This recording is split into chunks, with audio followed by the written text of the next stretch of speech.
तो तो सबकर होला, समाज के यह नियम है। अरे शादी तो सबकर होला पर ओकरा बाद का होला? ओकरा बाद सुहाग रात होला। हाँ, सुहाग रात में का होला? अरे हमहू कुंवारे बानी, हमके कैसे पता होई? पर ते लइका बाड़े ना, कुछ तो पता होई तोरा के। हाँ मतलब थोड़ा थोड़ा पता बा। हाँ, ते लजात का बाड़े, बताओ ना। अरे कुछ ना रे, एकदम सिंपल बा। हाँ। ग्लास के दूध लेके अपना पति के कमरा में जाइए, ठीक बा? हाँ। आधा ग्लास उनका के पिया दिए। हाँ। और जौन बची तू पी लिए। उहे ग्लास में से उनका जूठा छी। अरे तो का हो जाई, तोरा पति के ही जूठा रही ना। पर हम के होके जूठ ना पिए नी, हम के उल्टी होला। अच्छा ठीक बा, एक काम करिए, पहले आधा गिलास तू पी लिए और जौन बची तो उनका के पिया दिए। हाँ, ये ठीक रही। ठीक है। ओकरा बाद? अरे ओकरा बाद दिया बुता दिए और अपने पिया के साथ गाना गई है। कौन गाना? वे गाना, रात दिया बुता के पिया क्या क्या किया। पागल कहेंगे। राजा, रात दिया बुता के पिया।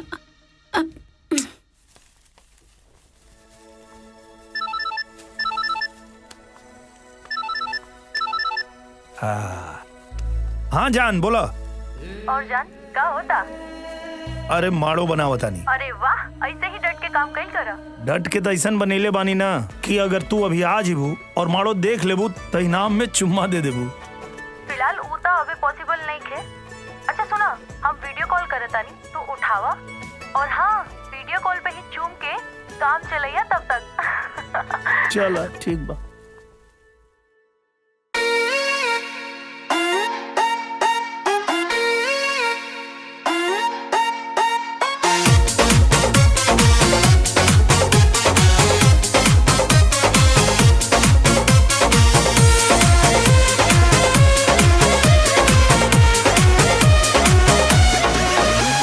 भावे न कैला से बात हो, मन खोजेला अब मुलाकात हो। कुछ तो समझा। पेट भावे न कैला से बात हो, मन खोजेला अब मुलाकात हो। कहिया आयु मिलन वाला दिन सजनी, कबले चूमे पड़ी दूरे दूरे रह के मोबाइल के स्क्रीन सजनी। हो कबले चूमे पड़ी दूरे दूरे रह के मोबाइल के स्क्रीन सजनी।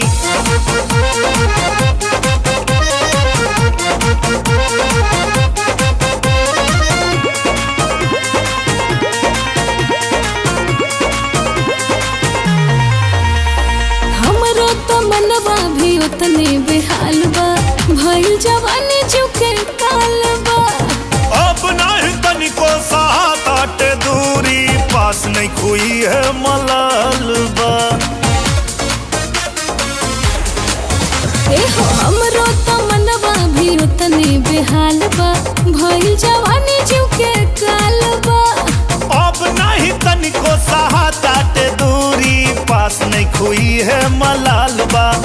कटे अंगूरी पदीन गिन गिन सजनी, कबले चुमे पड़ी दूरे दूरे रह के मोबाइल के स्क्रीन सजनी। हो कबले चुमे पड़ी दूरे दूरे रह के मोबाइल के स्क्रीन सजनी।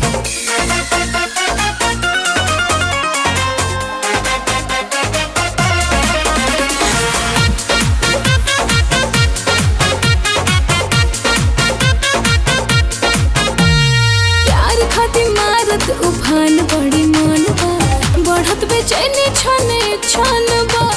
दिनवा तक कट जाला एने ओने कसहू, रतिया पहाड़ भइल धन बा। हाय प्यार खातिर मारत उफान बड़ी मान बा, बढ़त बेचैनी छने छन बा। दिनवा तक कट जाला एने ओने कसहू, कसहू रतिया पहाड़ भइल धन बा साच होई कब सपना हसीन सजनी कबले चूमे पड़ी दूरे दूरे रह के मोबाइल के स्क्रीन सजनी ओ कबले चूमे पड़ी दूरे दूरे रह के मोबाइल के स्क्रीन सजनी। अरे जब काम हो जाए तो बुला लिया। हाई ला जौन घाटे बढ़े तो जाके बाजार से ली आवा। व्यवस्था में कोनो कमी ना होके के चाहिए, समझ गई ला? सुन बाबूजी, कम पड़े तो बता देना। भुजेंद्र भी आ गई ने। ले बाबूजी आ गई, उनके बुला के दे दा। एमे डिक्की कहाँ लगवैला हा? ये तो 15 देसी में लग जाई। तब तक के रखना कोनो चीज से ढक के सुरक्षित रखवा दो। ठीक बा। ये कहाँ से आई? कहाँ से आई? कहाँ से आ गई? अरे बाबा खरीद के आयल बा। और कहाँ से आयल? खरीद के? हाँ। ज्यादा पैसा वाला हो गए हो? हाँ? अरे इतना खर्चा कर रहा हूँ और करते चला जा रहा हूँ। क्या जरूरत रहे इसे लाने की? बाबूजी, ये लड़का वालन के डिमांड रहल, यही खातिर आयल हा। छोड़ी ना। अरे डिमांड? कैसा डिमांड? हमारे सामने तो कोई बात नहीं हुई थी ऐसी। अरे बाबा जब वो तिलक लेके आयल रहे तबे डिमांड कैले रहे और तुम लोग मान गए? हाँ? कल वो मांगेंगे, परसों वो मांगेंगे, नरसों ये मांगेंगे, यानी जो जो वो कहते जाएंगे वो हम मानते जाएंगे। हाँ? विवाह नहीं, व्यापार बन गया है। बाबूजी अब समय कहाँ है? काल है तो बारात आई। हम कुछ नहीं जानते हैं। भूमि का विवाह उस लालची घर में कदापि नहीं होगा। ये का कहता रे बाबूजी? बहू हम जो कह रहे हैं बिल्कुल ठीक कह रहे हैं और सोच समझ के कह रहे हैं। बाबूजी अब सब तैयारी हो चुकल है, अकाले बारात आवे खा। अब एगो छोटी से बात लेके इतना भवंडर बनावे की का मतलब है? हाँ? अब सोची कल बारात ना आई, उनकर तो इज्जत जैबा करी, का हमनी की इज्जत बची? अब भूमि से क्या शादी करी? कौन कहता है शादी नहीं होगी? कौन कहता है? भूमि का विवाह होगा और जरूर होगा और तय तारीख पर होगा। आखिर वो मेरी पोती है। भुजेंद्र, गाड़ी निकालो, चलो। का बात बा? आज तो बहुत बहादुर हो गए बड़। केहू से नहीं खुले रात, केहू देख ली तब का? वैसे भी हम तो तोहर होखे वाला मेहरारू बानी और आज हम बहुत खुश बानी। अच्छा? ऐसन मन करता कि स्कूल की छुट्टी लेके पूरा दिन तारा साथे बिताई। अच्छा, ऐसन कौन खुशी के बात बा? माई बाबूजी मान गइल बड़े हमनी के बियाह खातिर के। का? हाँ सच्ची? मुच्छी। और अब वो दिन दूर नहीं खे जब हम तोहर मेहरारू बन के तोहरा घरे आए। तब तो चला, आज तोहरा के कहीं घुमा के लिया वतनी। अभी ना, स्कूल के छुट्टी उखला के बाद। अरे अभी तक कहत रहलू है कि तोहरा के कहीं घूमे चले के बाद छुट्टी लेके, अब का भाई? हाँ लेकिन स्कूल के छुट्टी हो जाए ओकरा बाद साझी खाने तू हमके कहीं भी लेके चला घूमे खातिर। ठीक बा, जैसन तोहार मर्जी। ठीक बा। अच्छा हम जाता नहीं। बाय। बाय।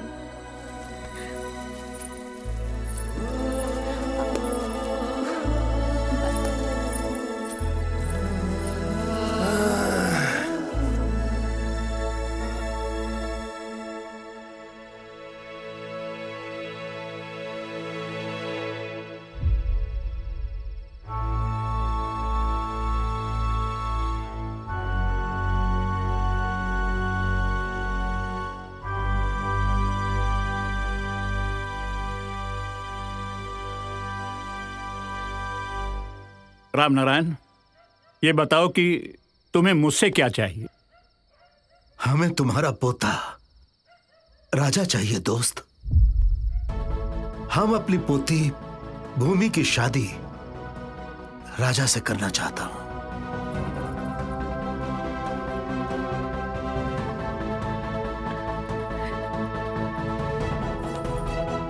राम नारायण।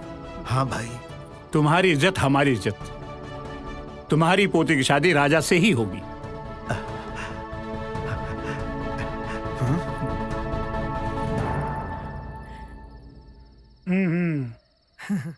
अरे तुम लोग हमारा मुंह क्या देख रहे हो?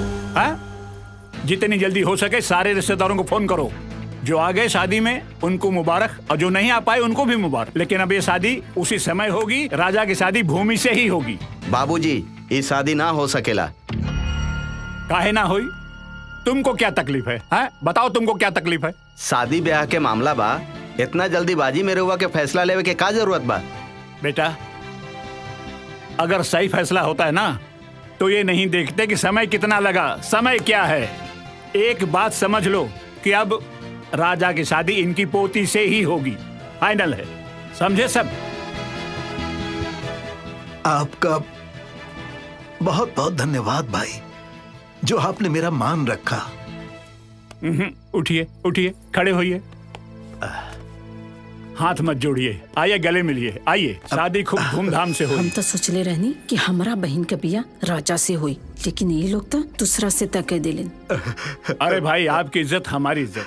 जाइए आप, जाइए तैयारी कीजिए। रखने के लिए अरे आप जाइए, बहुत बहुत धन्यवाद आप जाइए और बिटिया के शादी की तैयारी कीजिए। मैं बारात लेके आ रहा हूँ ना, उसी समय शादी होगी। जाइए जाइए, आप जाइए। चलो बेटा। हाँ, खुश रहो बेटा, खुश रहो।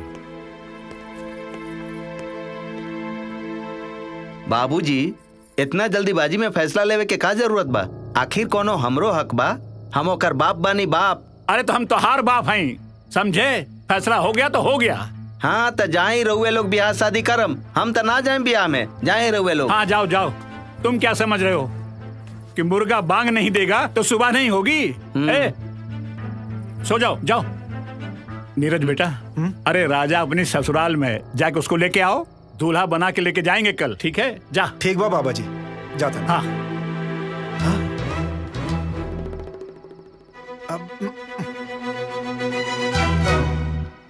बेटा। हाँ माई। खड़ा का पड़ा? अरे जा जल्दी। अरे जाओ भाई, जा जा जा। नंदू जल्दी जल्दी तैयारी शुरू करा। हाँ, बहुत ज्यादा काम करेगा। जा भागा जी। बाबूजी। हाँ बेटा, बड़ा बढ़िया फैसला कहनी रहुआ।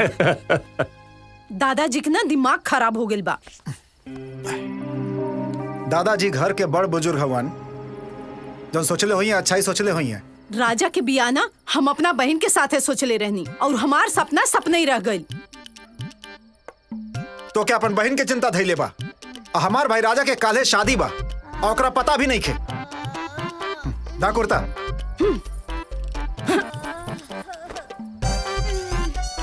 माई पानी। चुपचाप सुत, पानी पी हैं। सुत। हे भगवान, हमरा के लागता हमार सपना सपना ही रह जाए का।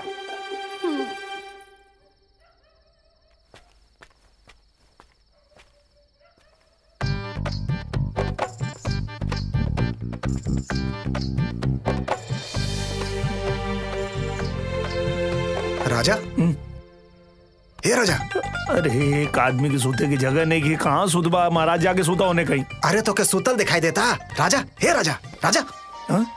भैया, इतना रात के यहाँ क्या करता रहा? चल चल चल चल चल चल। कहाँ? चल पहले चाबी कहाँ लाओ दे। चल पहले घरे चल, सब बताओ तनी। का हो गई? का भेल भैया? आवा चलबा की कुल ही जा पूछ लेबा। आवा। अरे तो का भेल बताइबा कुछ? अरे भैया, सब घरे ठीक है ना? बोलत का ना हुआ? चलो।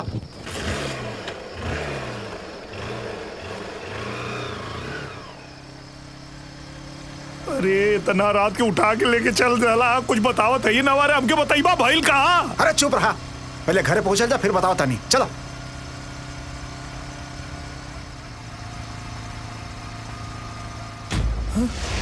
अरे का हो गई?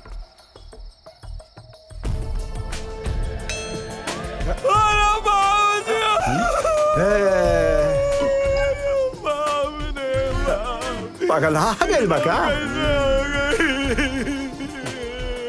अरे हट। अरे चमत्कार! अरे बाबूजी जिंदा हुए! अरे माई, भैया, बाबूजी जिया तुम। बाबूजी। अरे हम नहीं खी मरल, मर तो तू जइबे। कहे? आहई जो आँख में आंसू बा ना, बचा के रख, जिंदगी भर रोवे के काम आई। काहे? अरे हमार कोनो वैल्यू भाई घर में? तहार गार्जियन त दादा बड़न, दादा जो दादा फिर।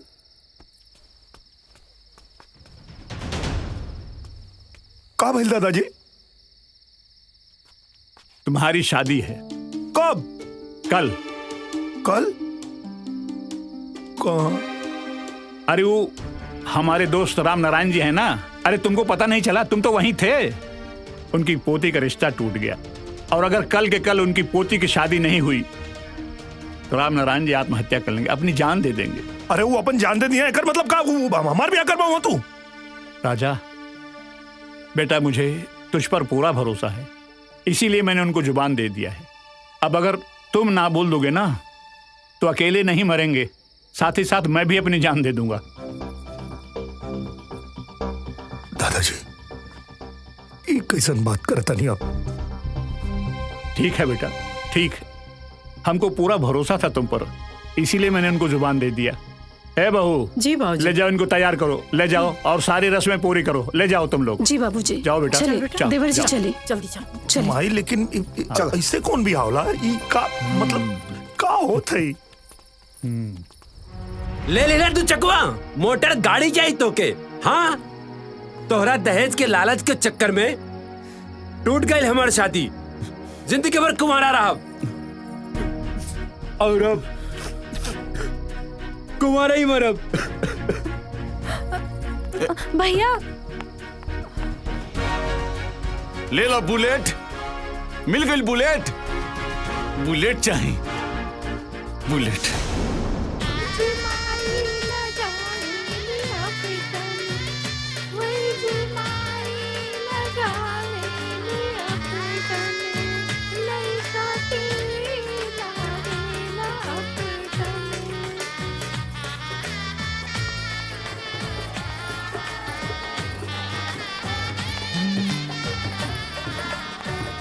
बाबा ये लोग के कुछ लो, दे दो इन लोगों को, दे दो। जी।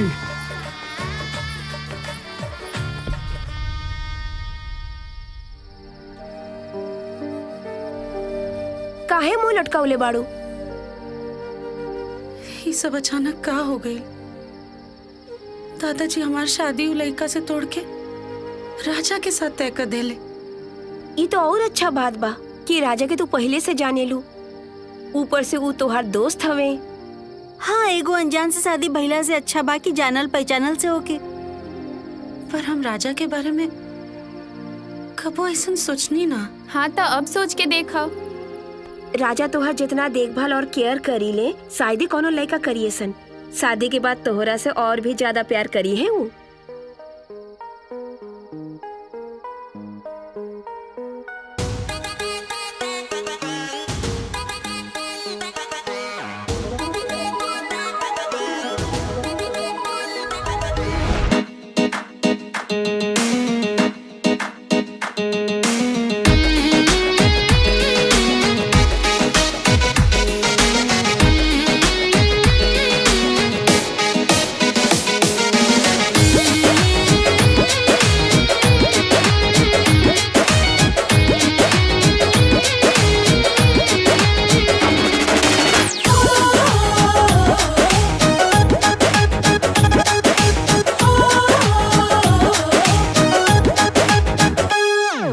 जनी तू देखा साइत मुहूर्त, जनी काट छपवावो, हरदी उर्दी छोड़ा जनी पच मंगरा गीत गवावो। डीजे डेकोरेशन नहीं चाही बैंड बाजा, डोली लेके आजा राजा, डोली लेके आजा, डोली लेके आजा, जल्दी डोली लेके आजा।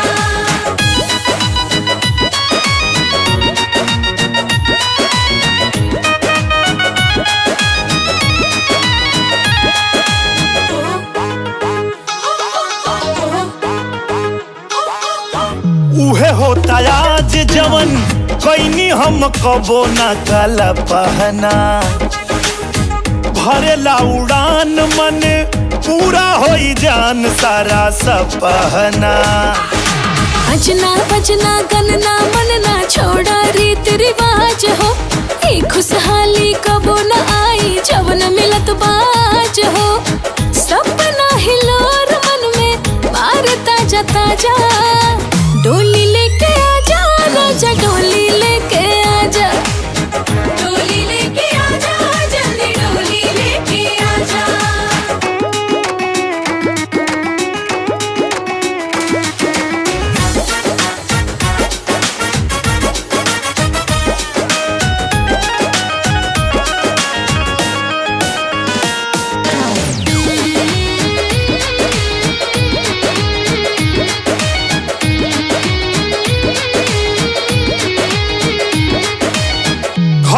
हमरा अबू जब बन के तुरानी चहकी अंगना देह मुँह दिखाई में हम तोहरा के धन जोड़ा कंगना। चूड़ी कंगना सुरमा अजना ना चाही उपहार हो, हमरा तो बस चाहे राजा खाली तोहर प्यार हो। स्वागत करेला जो है नैहर के दरवाजा, डोली लेके आजा राजा डोली लेके आजा, डोली लेके आजा जल्दी डोली लेके आजा, डोली लेके आजा राजा डोली लेके आजा, डोली लेके आजा जल्दी डोली लेके आजा।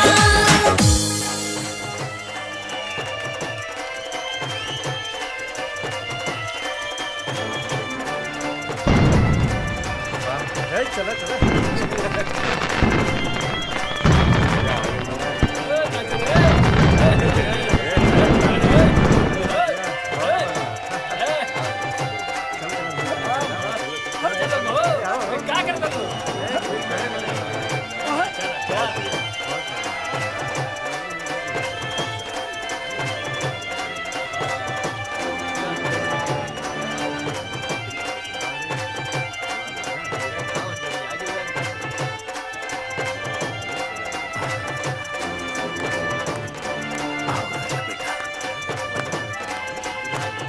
खुश रहो।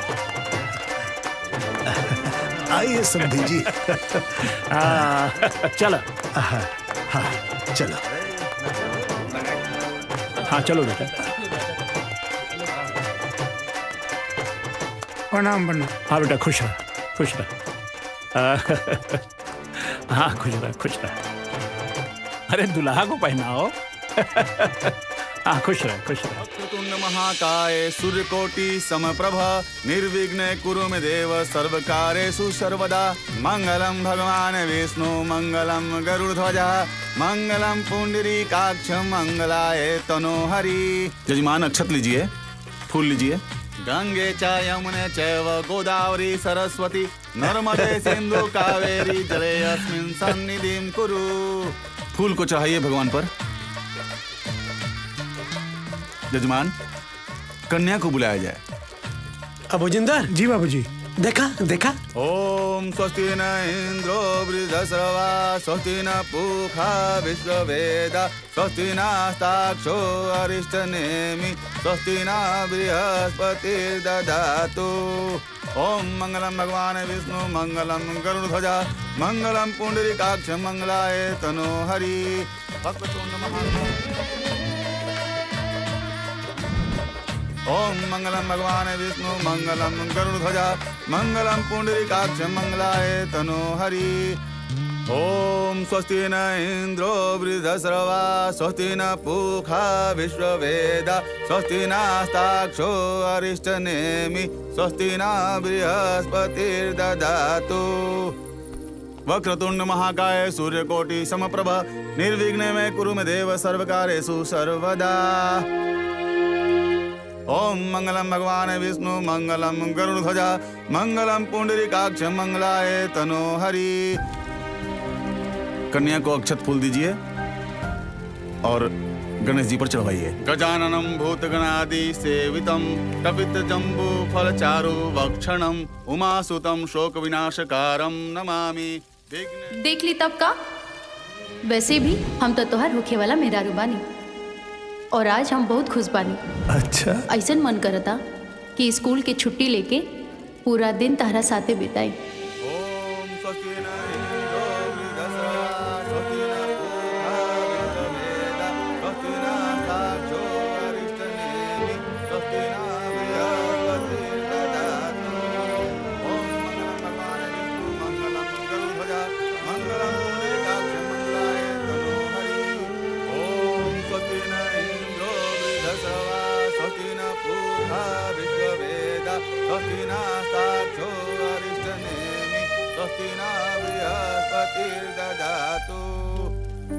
ओम मंगलम भगवान विष्णु मंगलम गरुड़ध्वजा मंगलम पुंडरीकाक्ष मंगलाय तनोहरि।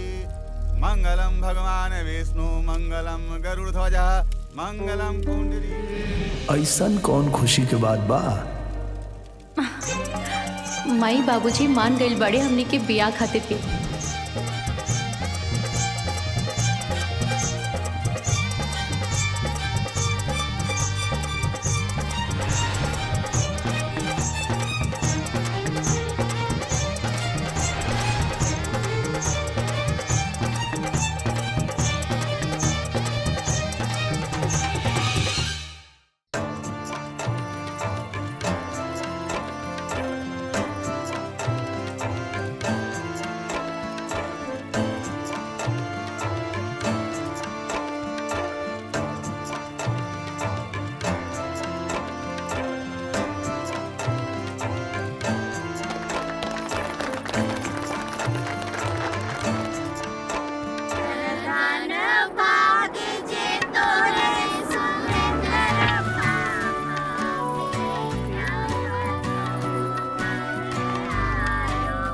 माँ जी बहू के उतारी ना।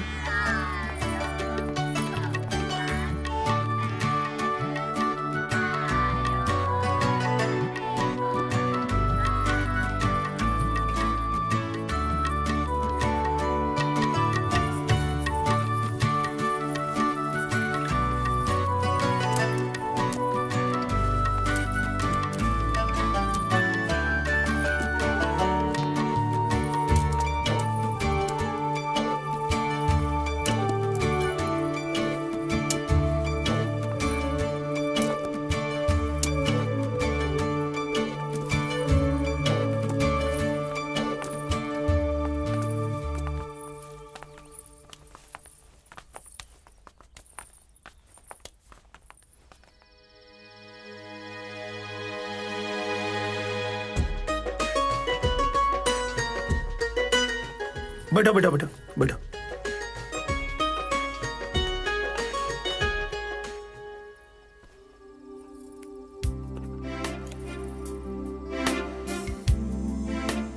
पहले तू पीला, ओकरे बाद हम पी ले। दूसरे के झूठ पियले से तो के उल्टी आवेले ना। तोरा के याद रहे? कैसे ना याद रही? राजा, ओ दिन हम तोरा से सुहागरात के बारे में पूछ ले रहनी हा।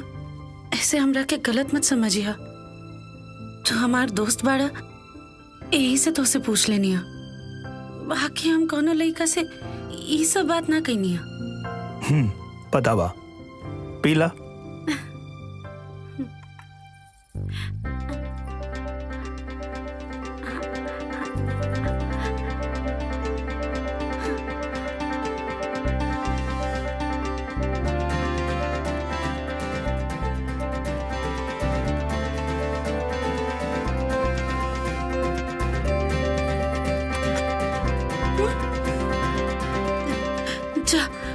हम तो पूरा पी गए नहीं।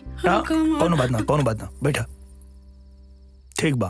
पर भाभी कहले रहनी हो कि अपना पति के दूध जरूर पियई है।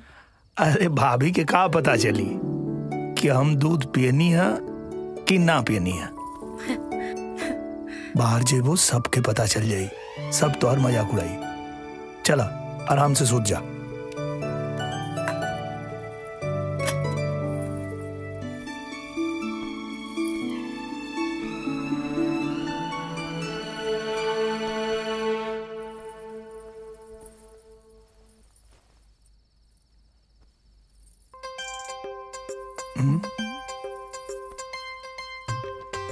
का भइल? ओ भाभी कहले रही है कि अपना पति के पकड़ के सुतिया। हाँ ठीक बा। लेकिन ओकरा बात का करे के बाद ई ना बतैली हो। सुना ना, तोहरा के पता बा का? अब हमके कैसे पता रही? हमके पता नहीं के कुछ। सुता। ठीक बा, तो कल हम भाभी के फोन करके फोन पे पूछ ले। ठीक बा, पूछ लिया। अभी चुपचाप सुता।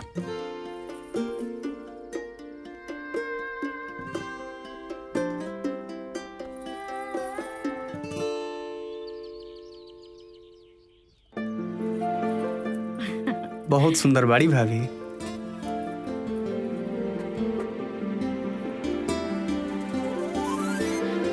कितना खुश नसीब बड़े राजा की इतना सुंदर मेहरारू पौले बड़े। अरे चाची, तू भौजी के बड़ाई करत तारू कि राजा भैया के शिकायत करत तारू?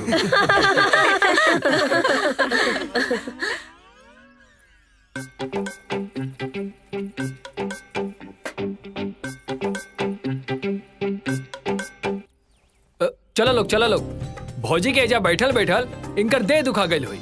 अहो दद्दा, भौजी के इतना चिंता करब तो अपन मेहरारू के कितना चिंता करब।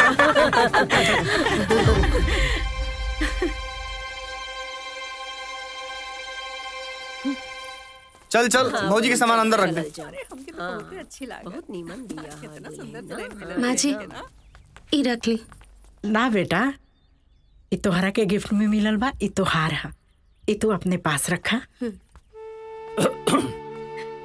जा दादाजी आ गए नी, पैर छुला यहाँ के।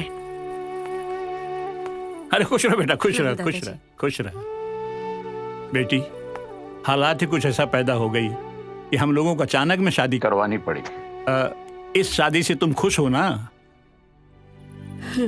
बेटा, मैंने राम नारायण जी को बोल दिया है कि आपकी पोती को यहाँ कोई तकलीफ नहीं होगी। मैं हूं यहाँ, और एक बात तुमसे भी कहना चाहता हूं, अगर तुम्हें किसी प्रकार की कोई भी तकलीफ हो, तुम्हें कोई भी उलझन हो, तो बेझिझक मुझसे कहना। यहाँ तुम्हारा दादा मैं हूं, मैं ही तुम्हारा दादा हूं, समझी? अब मैं चलता हूं। हाँ हाँ, खुश रहो बेटा, खुश रहो, खुश रहो। अब चलो बेटा, तुम्हारे घर दिखा दी। हाँ जी। चल। बड़ी आइल बड़ी।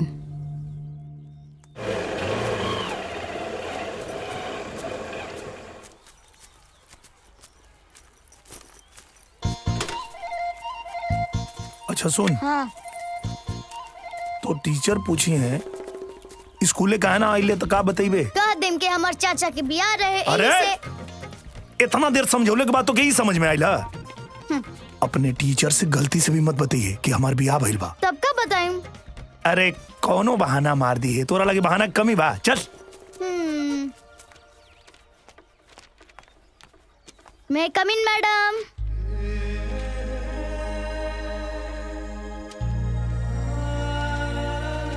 कम इन। कहाँ रहा तू इतना दिन से? वो घरे बियाह रहे नु। जो जाके बैठ अपने जगह पे। हाँ, बियाह रहे ना। हमारा दादाजी के दोस्त के पोती के बियाह रहे। बहुत दुख भइल, तोरा भाई के शादी कट गई। तोहरा के काहे दुख होई? तोहर दादा के पोती के तब बियाह हो गई ना। बियाह तो हमार भैया के टूट गई। अरे हमार मतलब वो ना रहे, मतलब भगवान करे जौना लड़का से ओकर बियाह भइल बा उ लड़का मर जाए। अरे वो बेचारा के काहे मारता रू? अरे ओकर कौन गलती बा? बस बस इहा वकालत करे आइल बड़ा का। और वैसे भी जे स्कूल में लेट आवेला या छुट्टी करेला ना, तो ओकरा के पनिशमेंट मिलेला। है बल्लू? जी मैडम जी। चल मुर्गा बन। जी मुर्गा का है? बने तड़के ना आई जाओ। अरे कहीं और के गुस्सा कहीं और काहे निकाला तारू? तोहरा के भी मुर्गा बने के बका? ना हमरा काहे मुर्गा बने के बा? गलती के भाई बनी है, ठीक से बन।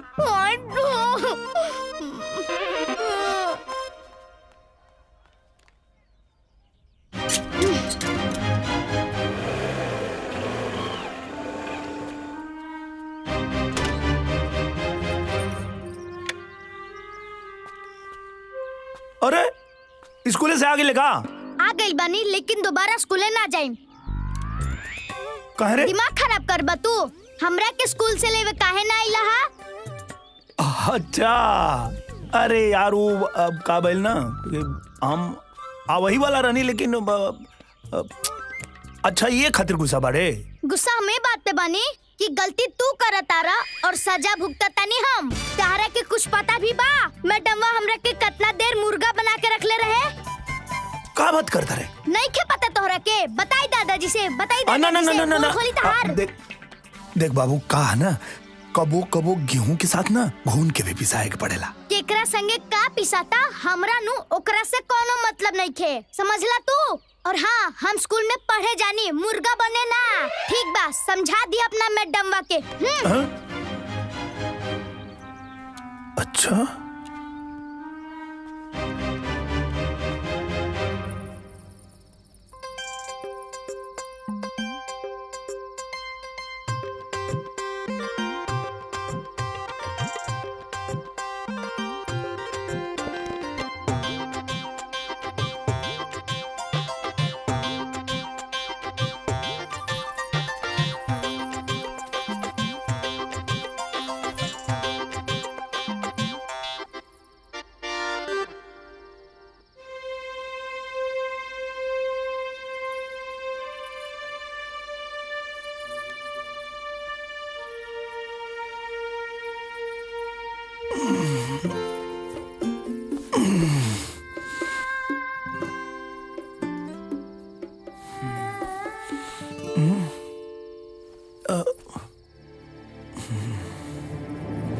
का हो गई?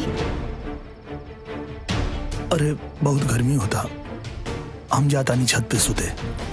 अरे पर तू आराम से सोता।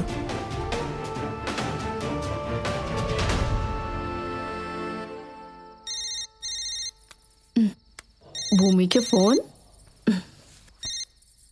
हेलो। हाँ भाभी, प्रणाम। इतना रात के फोन करत तारू? ई घड़ी तक के समय कैसे मिल गई हो? हमार मतलब है ई तो पति सेवा के टाइम है। पति सेवा तब न करब जब वो हमरा पास नहीं है। काहे, का बात बा? कोनो दिक्कत? पता ना, वो हमरा से बातचीत तो बहुत बढ़िया से करेले, लेकिन जैसे हम उनके लगे जाए की कोशिश करेनी, वो हमरा से उतने ही दूर भागेले। ए भूमि, तहार पति देव ऊ तो ना हवन। ऊ मतलब? अरे ऊ है मिठाई के दुकान। ना भाभी, ई का कहता रू?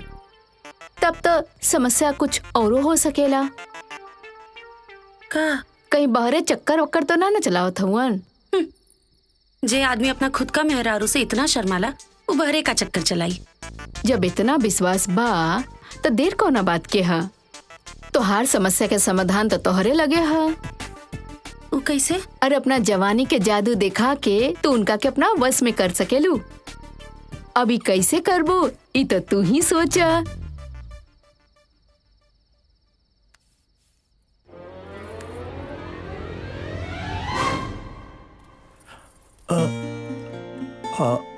ठीक बा, तू नहाला, हम बाद में नहा। ना ना, तू नहाला। अरे कोनो बात नहीं खे, तू नहाला, हम बाद में नहा। रुका, सुना ना, पैसे भी घर में केहू नहीं खे, साथे नहा लियल जाओ। ना, तू नहाला, हम बाद में नहा ले। राजा जी, हम तोहार पत्नी हैं। हाँ भूमि, लेकिन हमके थोड़ा समय चाहिए, प्लीज।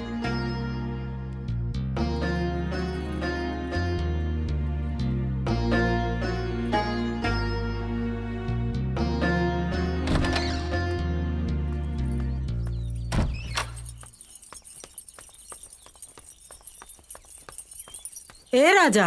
हाँ माई। अरे बेटा रुक, कहाँ जाता रहा? तनी बाजारे जाता नहीं। अरे बेटा, घर में नया बहुरिया आयल बिया, तू कहाँ घर छोड़ के जाता रहा? अरे माई, अब नई बहुरिया घर में आयल बिया तो हम का करी? अब बाजारों नहीं घूम सकत का? अरे बेटा, अरे तू घर में रहवा तो ओकर मन लगी ना, बुझाइल तोहरा? तोहार रहल बहुत जरूरी बा। ओकर जरूरी तोरा समझ में आवता, लेकिन हम कोनो जरूरी काम से जाता नहीं तो उन्हें क्या समझ में आवत। अब जा, देखा तानी कैसे तू जाता रहा। जा।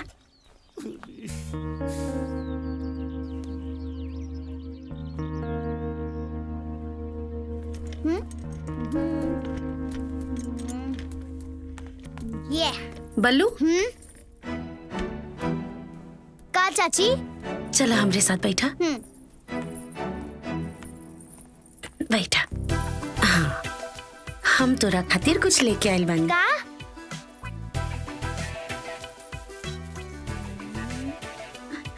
चॉकलेट्स। वाह, तोहरा के चॉकलेट्स बहुत पसंद बा ना? बहुत ज्यादा। ला। थैंक यू चाची। You're welcome। बल्लू, हम सुन ले बानी तोरा के लूडो भी बहुत पसंद बा। हाँ। तैला। लेकिन चाची केहू भी हमरा साथे ना खेलेला। अरे तो हम खेलब ना। अरे तब तो बहुत मजा आई। अभी खेला ना। चला। ये कौन कलर चाहिए तोरा के? पीला वाला। चाची पहले हम खेलम। ला।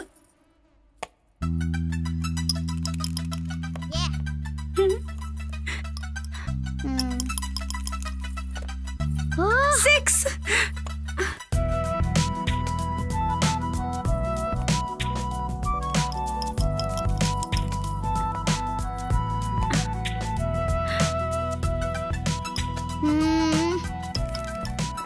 वाह 6 खेला खेला जल्दी खेला।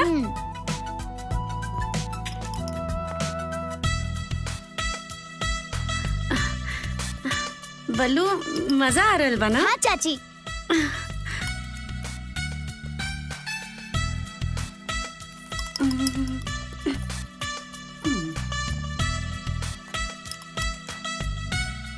अच्छा बल्लू एक बात पूछी? पूछा चाची। लेकिन पहले तू हमार कसम खा के बोला कि एकदम सच बोलबा, झूठ ना बोलबा। चाची हम झूठ ना बोलेनी और तहरा से तब बिल्कुल झूठ ना बोलम। तोरा चाचा के शादी से पहले कोनो गर्लफ्रेंड रहे का? अरे ओकरे चक्कर में तो हमरा भोरे भोरे स्कूले जाए के पड़ेला। तोहार गर्लफ्रेंड ना तोरा चाचा के। अरे उनके बारे में बताओ तानी। चाचा रोज हमरा के जबरदस्ती स्कूले ले जाले ताकि उस शिक्षा मैडम से मिल सके। और हाँ हमार शिक्षा मैडम भी चाचा के खूब पसंद करेली। चाची खेला। हाँ अब अच्छा बोलू। अब तोरा के बारे में और भी कुछ पता बाका? चाचा अभी भी ये बात शिक्षा मैडम से छुपा के रखले बाड़े कि उनकर बियाह हो गइल बा और हमरो के बतावे से मना कइले बाड़े।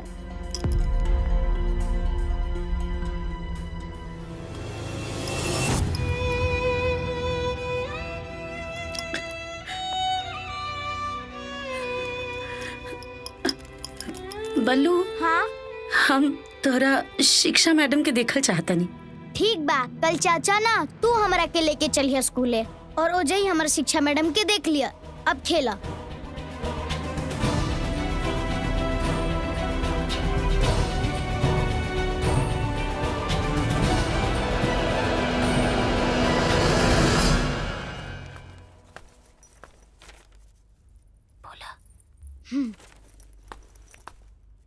हाँ खुश रहो बेटा खुश रहो। स्कूल जा रहे हो? हाँ स्कूले जाता नहीं। ये तो बहुत अच्छी बात है, लेकिन तुम अकेले जा रहे हो? राजा कहाँ है? चाची बाड़ी ना। चाची? हाँ। जी बाबा, अगर रउआ इजाजत दे देती तो हम बल्लू के स्कूले छोड़ाई और यही बहाने एक बार गांव भी देख लेती। अरे तो बहुत अच्छी बात है बेटा, जाओ जाओ स्कूल छोड़ के आओ। जाओ चाची स्कूल छोड़ देंगी, जाओ। रुक जा बेटा। हाँ? का बाबूजी अभी नौकी बहुरिया के बाहर काहे भेजतनी? अरे बहू, भूमि हमारी बहू नहीं, हमारी बेटी है बेटी। और अगर हमारी बेटी बल्लू को स्कूल छोड़ के आए तो इसमें तकलीफ क्या है? हाँ जाओ बेटा इसको स्कूल छोड़ के आओ। और सुन, अपनी चाची को परेशान मत करना है। हाँ जाओ। अब मन लगा के पढ़ना, जाओ। शिक्षा हमरा के तोहरा से कोनो बात नहीं करे के। का भइल? तारा कारण हमार पूरा दिन खराब हो गई। कहाँ रहला तू?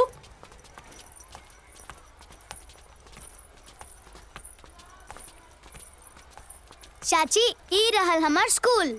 और चाची वो देखिए उहे है हमार शिक्षा मैडम। और देखी चाचा से लड़त झगड़त बाड़ी। अरे शिक्षा हम आवे वाला रही, लेकिन अब कुछ काम। ई कोनो बात भइल का? अरे हमार बात तो सुना। हमके तोहर कोनो बात नहीं के सुने के, जा यहाँ से।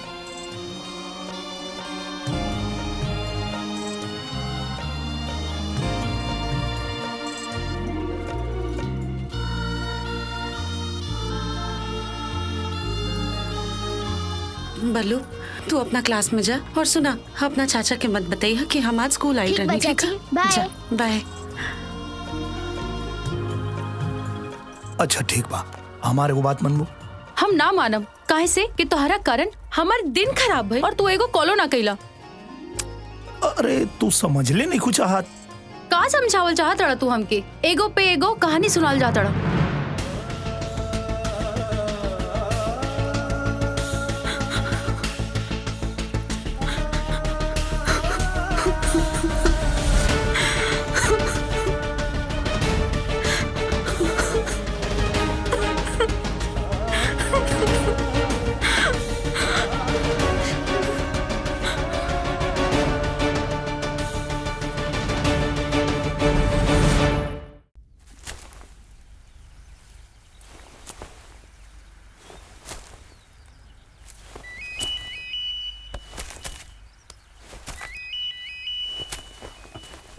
राजा भैया हाँ फोन आयल बा, फोन शिक्षा मैडम के फोन बा।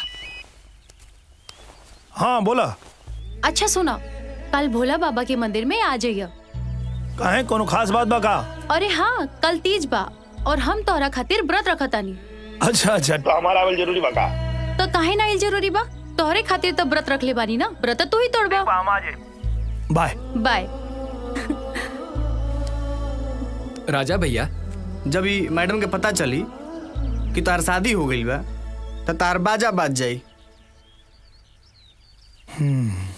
बात तो सही कहता रे। जो अब काम देख। ठीक बा।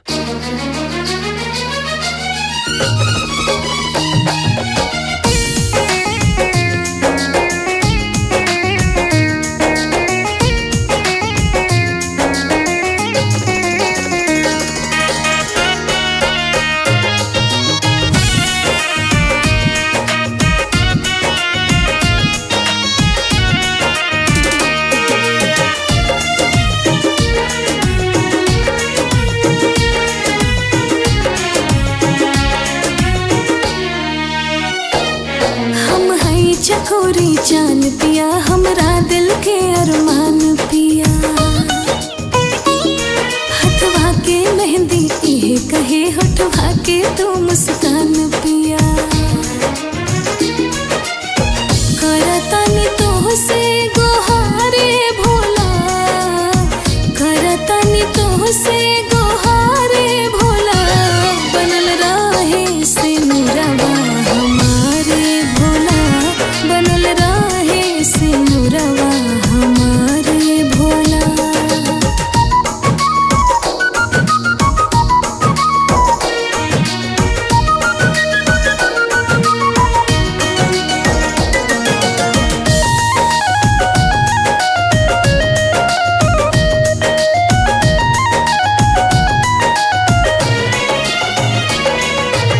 साथ सजन के ऐसे रहे जैसे दिया ना संग बाती हो, मन मंदिर में बसे पिया हम पूजा करी दिन राती हो। साथ सजन के ऐसे रहे जैसे दिया ना संग बाती हो, मन मंदिर में बसे पिया हम पूजा करी दिन राती हो। जुड़ल रहने हिया के तारे भोला, जुड़ल रहने हिया के तारे भोला, बनल रहे से मुरवा हमारे भोला,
जीवन में खुशहाली बा प्रीत में मनवा रहे रंगाइल रोजे होली दिवाली बा सजल रहे सोरहो सिंगारे भोला सजल रहे सोरहो सिंगारे भोला बनल रहे सिनुरवा हमारे भोला बनल रहे सिनुरवा हमारे भोला।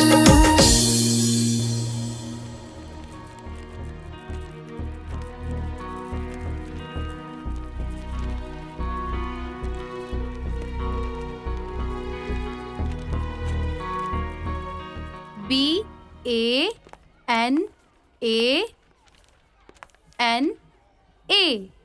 बनाना बनाना मीन्स केला।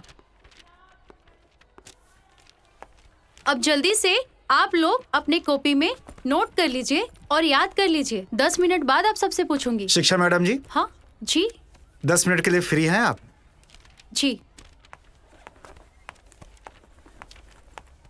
जी बोलिए। कैसा चल रहा है आपका क्लास? बहुत अच्छा चल रहा है। आज आपका क्लास नहीं लगा क्या? नहीं, बच्चे पढ़ रहे थे अपने क्लास में तो हमें टाइम मिला तो हमने सोचा चलो आपसे मिल लेते हैं। अच्छा चलिए आइए बाहर बैठ के बात करते हैं। देखिए मजनू लाल जी आप जाइए, मेरा क्लास चल रहा है, मैं नहीं आ सकती। मैडम हमके याद हाथ सुनाई रहुआ के। बैठ, बात कर रहे हैं ना दो टीचर। बैठ। हाँ? पढ़ अपना ध्यान से। देखिए मजनू लाल जी आप हद पार कर रहे हैं। अगर आप नहीं गए यहाँ से तो मुझे मजबूरन प्रिंसिपल जी को बुलाना पड़ेगा। जाइए यहाँ से। मैडम आप जानती हैं ना अभी हम कुंवारे हैं। जी। तो कुंवारे को आप दुत्कार रही हैं और शादीशुदा आदमी से आप मटक्का कर रही हैं। क्या मतलब है आपका? मतलब तो आप बूझ ही गई होंगी। वो जो रोज रोज लड़का स्कूल में आता है ना, उसकी शादी हो गई है।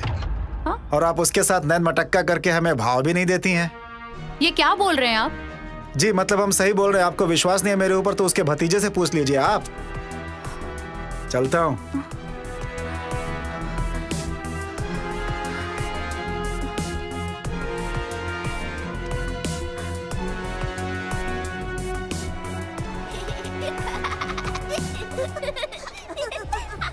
Keep quiet, चुप हो जाओ तुम लोग। हे भगवान, केहू और के गलती की सजा हमरा के काहे देतानी मैडम जी? सच सच बतावा, तोहर चाचा शादीशुदा बाड़न की ना? नहीं तो आज पूरा दिन तोहरा के एंगने मुर्गा बना के रखब। सच सच बताओ तानी, हमरा चाचा के बियाह हो गइल बा। अब तो जाए दी।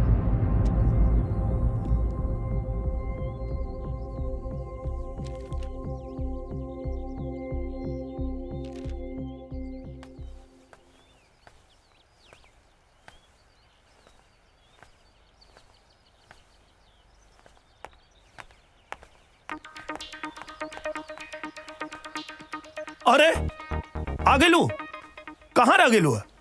और ये बैठ क्रिकेट खेल के बगा। अरे रुका, अरे तो के बताओ तो नहीं अबे। जान से मार देम तो के। रुको। अरे बतावा तो का भइल? तू हमार नहीं का हो सकत त तोरा के और के बिना होके दे। जान से मार देम तो के। अरे बाप रे, अरे हम मर जाए तो तू विधवा हो जेबू। विधवा तो चुड़ैल होई, हम ना।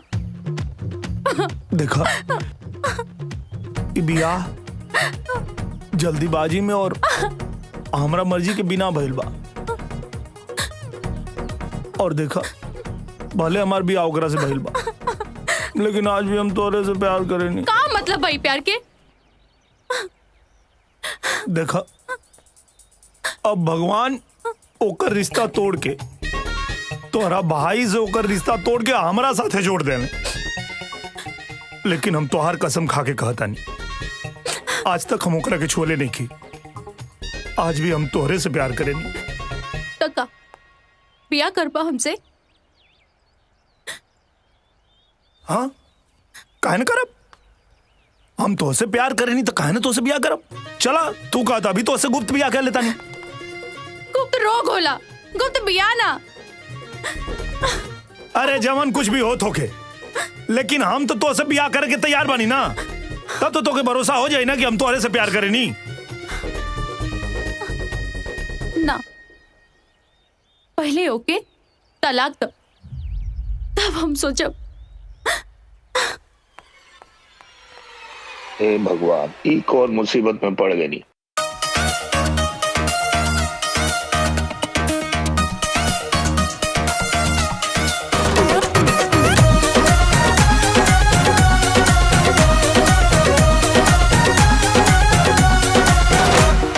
बच के कहाँ जाइबा हो, हमरे हाथे आइबा हो, मरद हमर सीना से का साबत के सटैबा हो, दोनों हाथे लट बाटे मोन बजावन खाली, अरे खाली।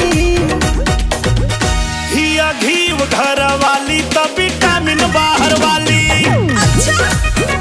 एगो पिया अमरूद, दोसर दूध वाली छाली। हिया घीव घर वाली तो विटामिन बाहर वाली। एगो पिया अमरूद, दोसर दूध वाली छाली। दूध वाली छाली, दूध वाली छाली।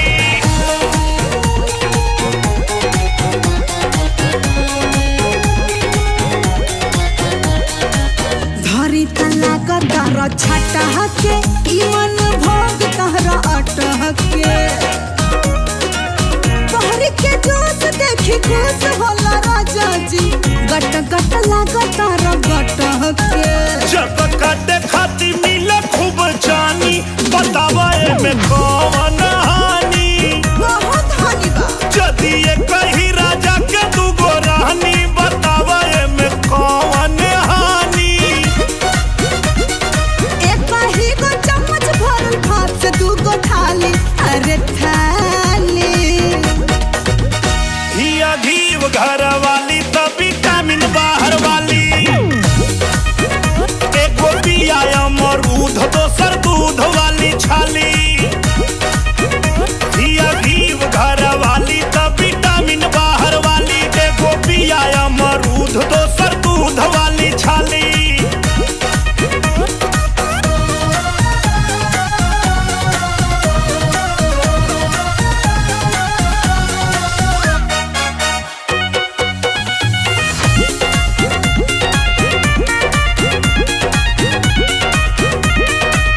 एगो तसू घर बतनिया, दूसरे में चढ़ल जवनिया, रहता कुमार के जोगान में राजा जी, कहतब कहाँ जाई कनिया। दिल बोला दी अब के जान हम एक बानी।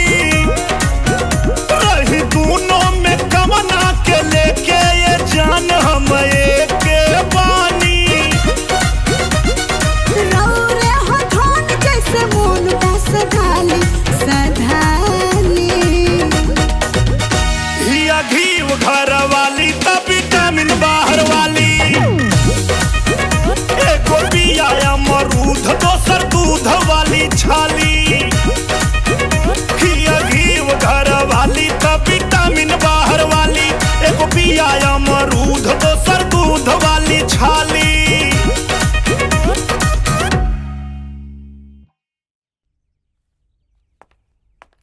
भूमि जी, हमके तो से कुछ बात करे के रहे। कहा का बात बा? बहू, दादाजी बहरे बैठल बाड़े खाए खातिर, लेके आवा। जी।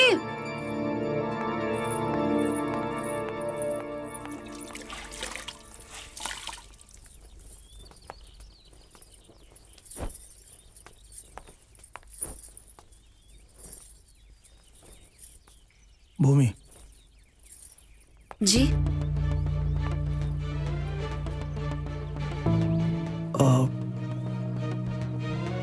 का भइल? कुछ ना।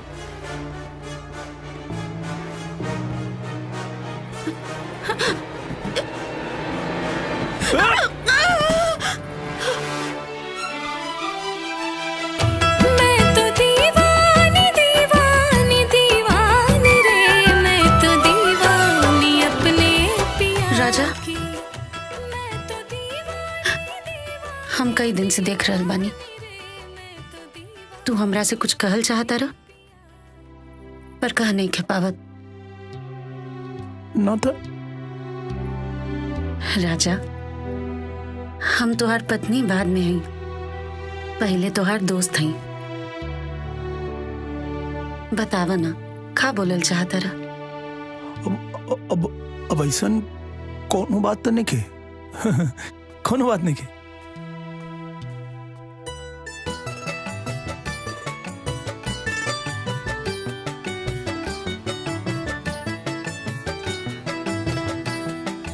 ली चाय।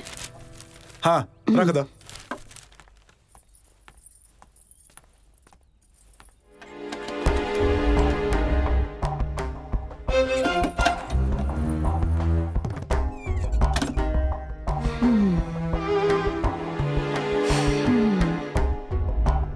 एक का चूड़ी टूटल नहीं खेबा।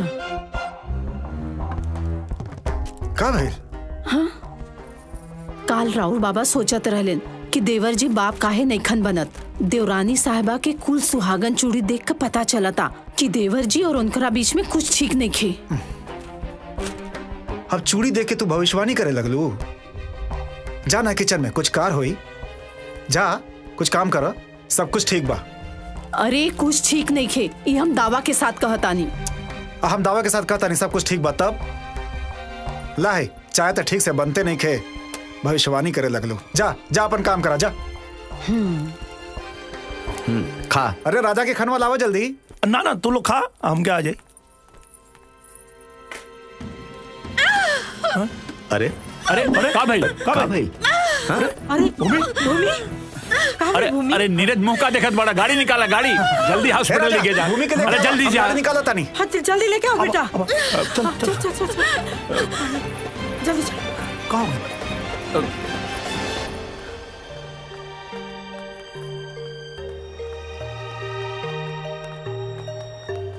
डॉक्टर साहब सब ठीक तो बा? का बोले भूमि के? पेट में दर्द था, अब ठीक है, मैंने दवा दे दी है। अच्छा। ये सारी रिपोर्ट्स मैंने निकलवा ली है। रिपोर्ट्स के अनुसार पता चला है कि आपकी पत्नी कभी मां नहीं बन सकती।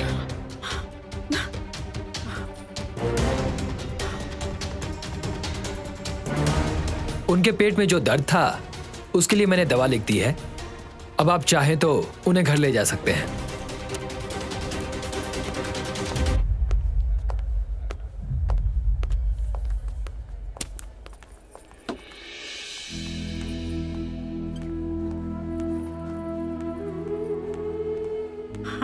ना बेटा तू आराम करा। ना माँ जी, अब हम एकदम ठीक बानी, कोनो दिक्कत नहीं है।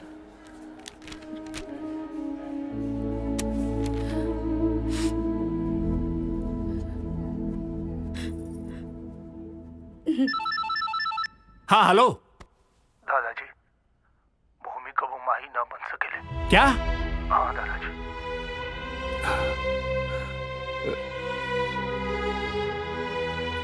अब कुछ आराम बाना बेटा, ठीक हो जाए। भूमि बेटा, अब तबीयत कैसी? अरे नहीं नहीं नहीं, तुम लेटी रहो, लेटी रहो, आराम करो, तुमको आराम की जरूरत है। राजा, इधर उधर घूमना बंद करो, फालतू में घूमते रहते हो। घर में रह के बहू की सेवा करो और देखभाल करो बहू की। जी। पर बाबा, अब हम ठीक बानी। हाँ तुम ठीक हो बिल्कुल, लेकिन तुम्हें आराम की जरूरत है। तुम आराम करो, तुम घर के काम की चिंता मत करो, बड़ी बहू सब संभाल लेंगी। वैसे भी आज तक सारा काम हम ही संभालत रहनी और आगे भी संभाल ले। इनकरा के थोड़ी ना कुछ भइल बा, बस लड़की नहीं पैदा कर सकत, बाकी सब तो ठीक ही बा। ए बड़ी बहू, तुम्हारी जुबान ऐसे बहुत चलती है, जाओ यहाँ से, जाओ, संभाल लेंगी। बाबूजी, बड़की दुल्हन तो ठीक है ना कहताड़ी।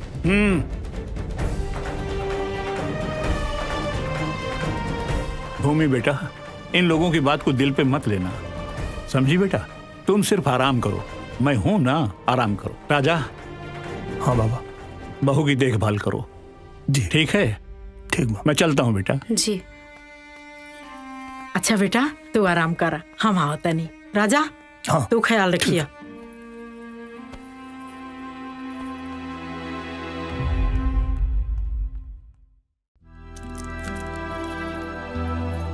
बस आखिरी गोली बा, खा ला।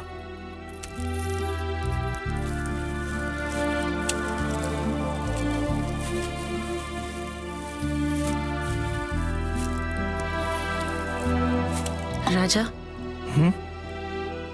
कबले ऐसे ही हमार बोझ ढोबा।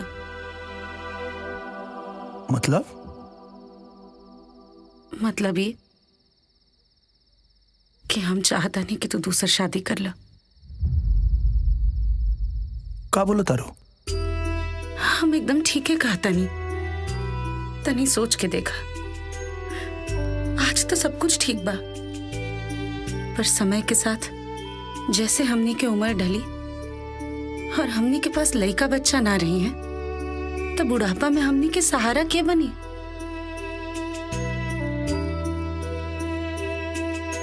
और तू बिल्कुल चिंता मत करा। जैसे एक घर में दो बहन प्यार से रहेली, वैसे ही हम ओकरा साथे प्यार से रह लेब। भगवान के भी यह मर्जी है। प्लीज तू दूसर बिया खातिर मान जा। इतना आसान नहीं है। अगर हम मान भी जाए, घर वाला लोग मान भी जाए, बाबा कबो न मनिया। बाबा के हम मना लेब।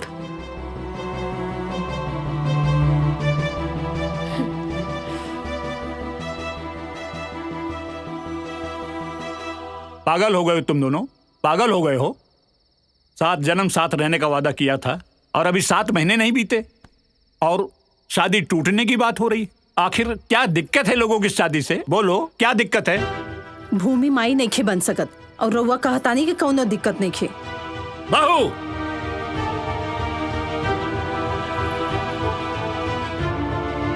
बाबा दीदी ठीक है तो कहता रही। जब हम संतान सुख नहीं की दे सकत, तब कम से कम इनका के दूसर बिया कर लेवे के चाहिए, ताकि ये घर में खुशी आ सके।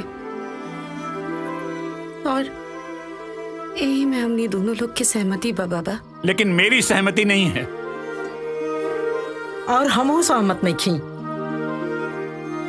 ई दूसर बियाह के बात कही तू लोग बंद करा।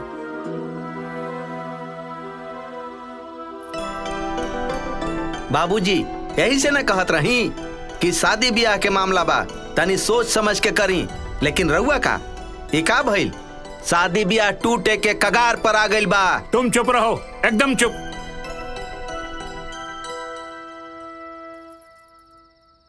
भूमि बेटा, अभी आपकी बहुत बड़ी उम्र पड़ी है, पूरी जिंदगी पड़ी है तुम्हारी।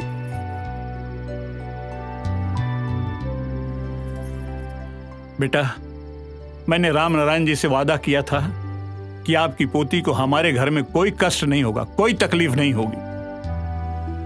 लेकिन बेटा, इतना बड़ा फैसला लेने से पहले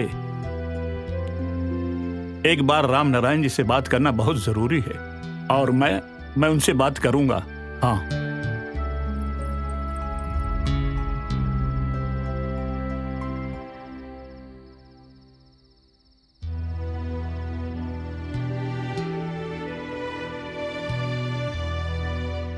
बेटी, क्या तुम भी यही चाहती हो? हाँ बाबा। बेटिया, हमके तो लगा था तू ही कोनो मजबूरी में फैसला लेता हो। ना पापा, कोनो मजबूरी नहीं थे, बल्कि हम तो खुद इनका के दूसर बिया करे खातिर कहनी है। देख लिया ना राम नारायण, देख लिया ना आपने। अरे मैं समझा समझा के थक गया हूं इन लोगों को, लेकिन ये लोग फैसला ले चुके हैं। चाचा जी, अगर कोनो दूसर बिया हुई तो हमार बिटिया रही कहाँ? नैहरे में? और समाज का कही? ना पापा, हम कहीं ना जाइब, हमारी ये घर है। और रउए तो कहले रहनी कि हमनी के संस्कृति में दान करे के परंपरा है। हर एक बार दान दिहला के बाद वापस ना लिहल जाला। कन्यादान के रूप में आप हमार दान कर चुकल बानी। और माई कहत रहली कि नैहर से डोली उठेले और ससुराल से अर्थी। यही से हम अपना ससुराल में ही रहब। और बाबा, हम ही फैसला अपना खुशी से ले ले बानी। यही से हम चाहता नहीं कि हमनी लोग के खुशी के खातिर आप लोग भी अपन सहमति दे दें।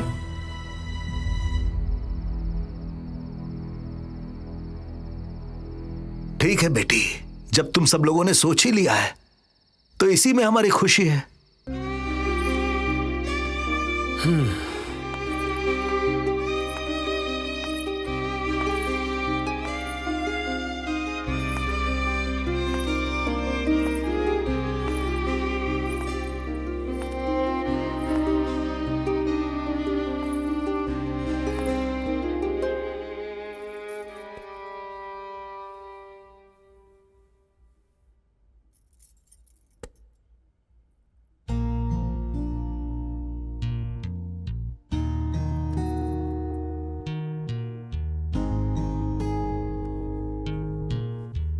भूमि बेटा। जी बाबा, आई बैठी।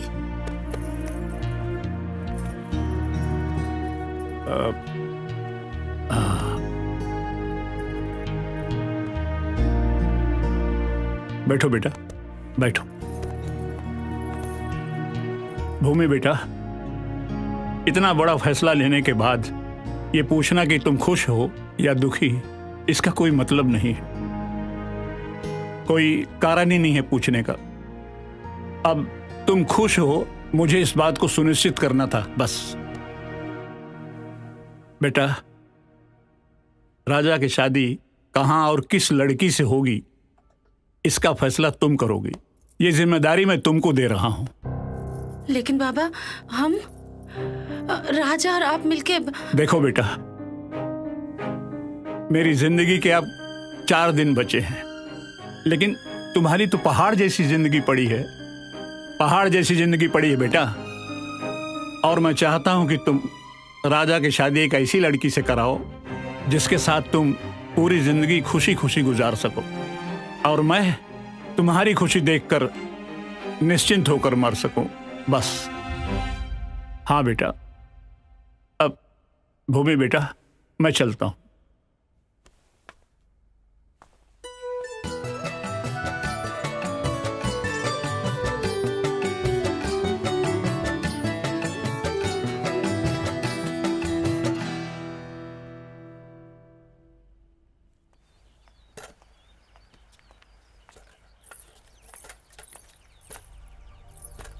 भूमि, तू एजा का करे आइल बड़ू?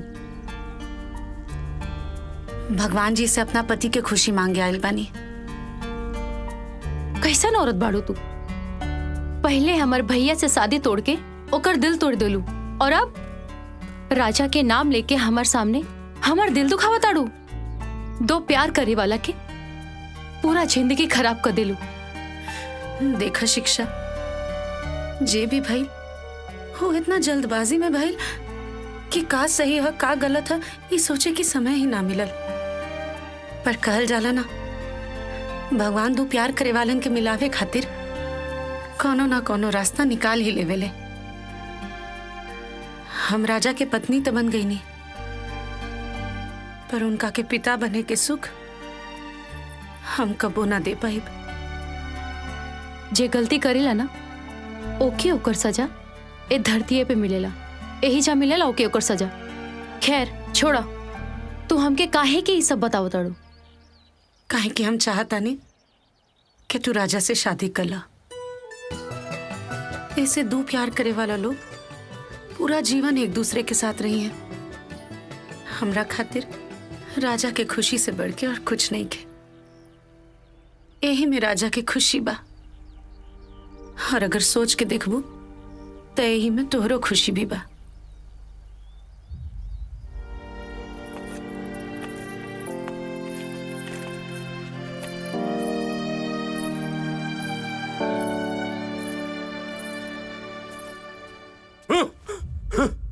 शिक्षा के बिया हुआ ना हो सकेला तो ना हो सकेला, हम कबो न हो देव।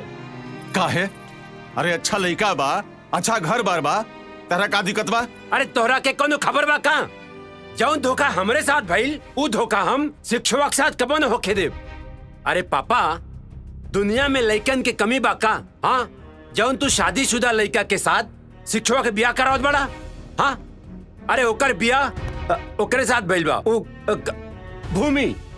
भूमिया के साथ, जेकरा खातिर हमार रात दिन दिल जलत बा। अच्छा तो ई बात के तहरा परेशानी बा ना, हम ई बात खातिर ना परेशान बनी। जौन तारा के समझे की बा तू समझा, लेकिन ब्याह ना होई तो ना होई। काहे भैया, जब वो हमके पसंद करेलन और हम उनके, और घर में भी सबके राजी बा, तो तोहके का दिक्कत बा? का हमार खुशी में तोहर खुशी नहीं खे? देवर जी, शिक्षा के ब्याह की जिम्मेदारी तो हमनी के ऊपर बा ना।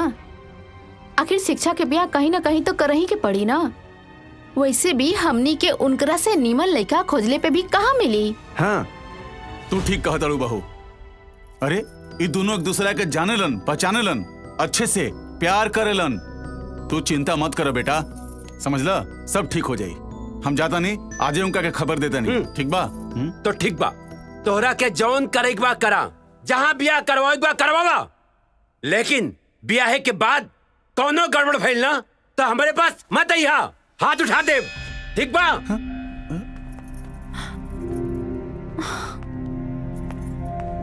बाबूजी बोली ना उनके। अरे छोड़ ना बेटा, पागल बा, यही खातिर तो ओकर मतारी ओकर से नाराज बड़ी।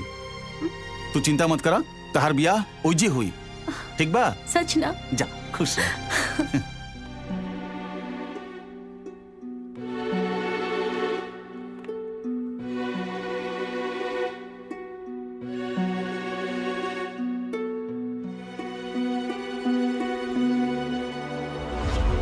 तोहरा के जौन करे बा करा, जहाँ ब्याह करवाए बा करवावा, लेकिन ब्याहे के बाद कौनो गड़बड़ भइल ना तो हमारे पास मत आइहा, हाथ उठा दे, ठीक बा?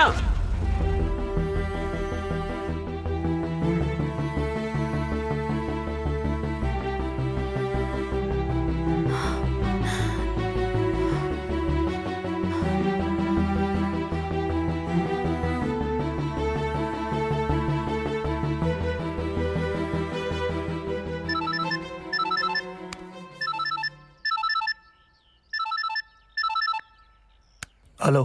बस कुछ दिन के बाद बा, ओकरा बाद फोन कैले की जरूरत ना पड़ी। पूछा काहे? काहे खातिर? अरे बुद्धू, कुछ दिन के बाद हमने के बियाह हो जाए और हम ओकरा बाद तोहर सामने 24 घंटा रहब।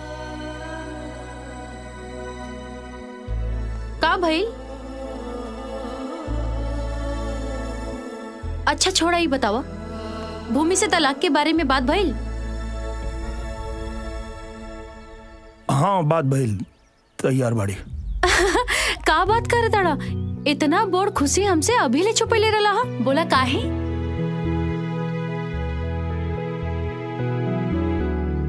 अच्छा ही बतावा, कबले बोली है तलाक देवे खाती के?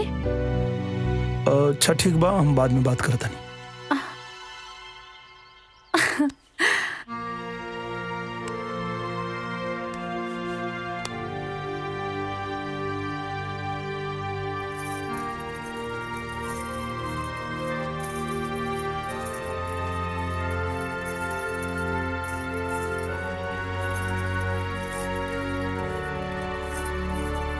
रुका, यहीं जावा, बैठा। का बात बा? का कहल चाहता रहा? इतना बेचैन काहे बड़ा? भूमि, एगो बहुत जरूरी बात करे के बा, लेकिन बोले के हिम्मत नहीं के होत। जब बात जरूरी बा तो कबले अपना अंदर दबा के रखबा? बोल दा। वो कहतिया कि वो हमसे तबे शादी करी जब हम तोरा के तलाक दे। हम ओकरा के समझावे की कोशिश कनी है कि इस सब के कोनो जरूरत नहीं है, दोनों लोग साथ में रह सकता और इनमें भूमि की कोनो प्रॉब्लम भी नहीं है, लेकिन हम तलाक देवे खातिर तैयार बानी। का? हाँ ठीक है तबा, वो एकदम सही कहा तारी। लोग अपन प्यार तो बटबे ना करेले, कि वो अपना पति में बंटवारा कैसे सहली। चिंता मत करा, शिक्षा के बोल दिया कि हम तलाक खातिर तैयार बानी, जहाँ कहबा वहाँ साइन कर दे।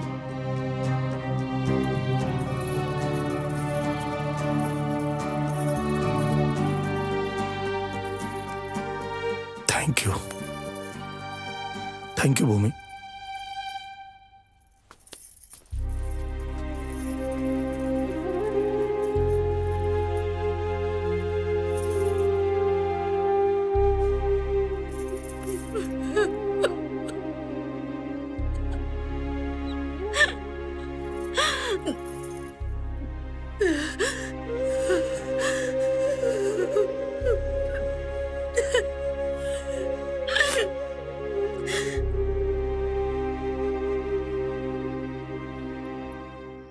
पहले तुमको इन लोगों ने इनकी दूसरी शादी के लिए मनाया और अब तलाक के लिए मना रहे हैं।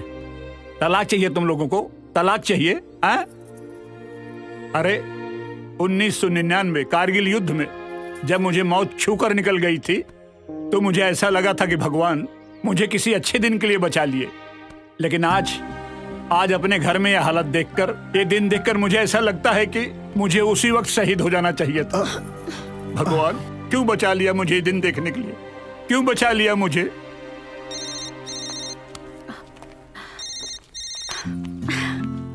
हाँ जान, बोला। आज हम तोहरा के दुनिया के सबसे बड़ खुशखबरी सुनावे जाता नहीं। कैसन खुशखबरी बतावा।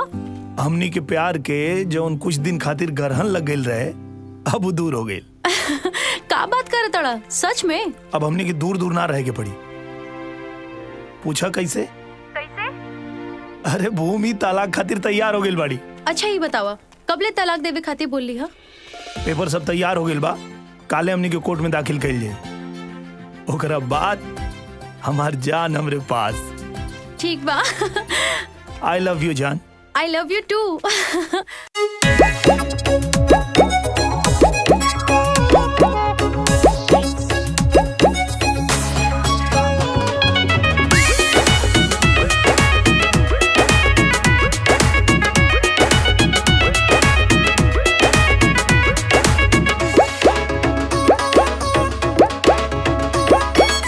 मन करे हार छन करवे में रही, दिलवा के हाल राजा कैसे के कही, झूलत रही झूला कबा।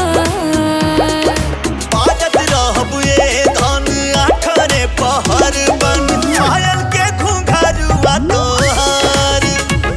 हर बाजत रहब ये धन आठरे पहर बन, पायल के घुंघरुआ तोहार।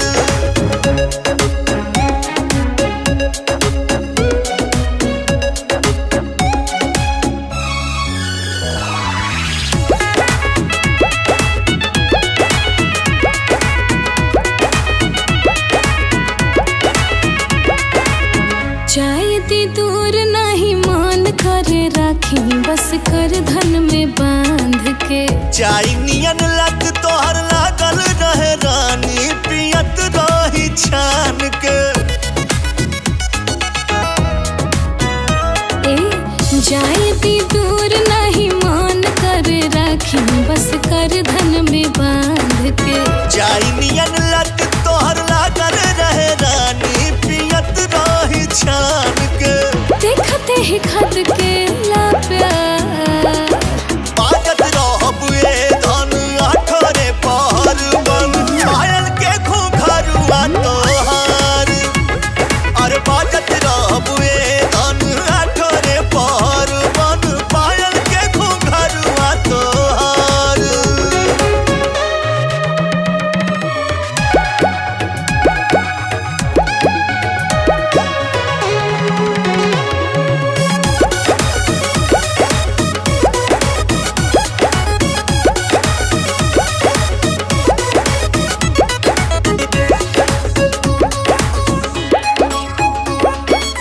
लागेला भूखवो न भर जाला पेट राजा तोहरे दुलार से। कोमल के काली जस कोमल अंगरानी चुमत रही प्यार से। हाँ लागेला भूखवो ना भर जाला पेट राजा तोहरे दुलार से। कोमल के काली जस कोमल अंगरानी चुमत रही प्यार से। तोहरे से सबरे सिंगार बाजत रहबुए धन आठरे पहाड़ बन पायल के घूंघरवा तोहार। हाँ बाजत रहबुए धन आठरे पहाड़ बन पायल के घूंघरवा तोहार।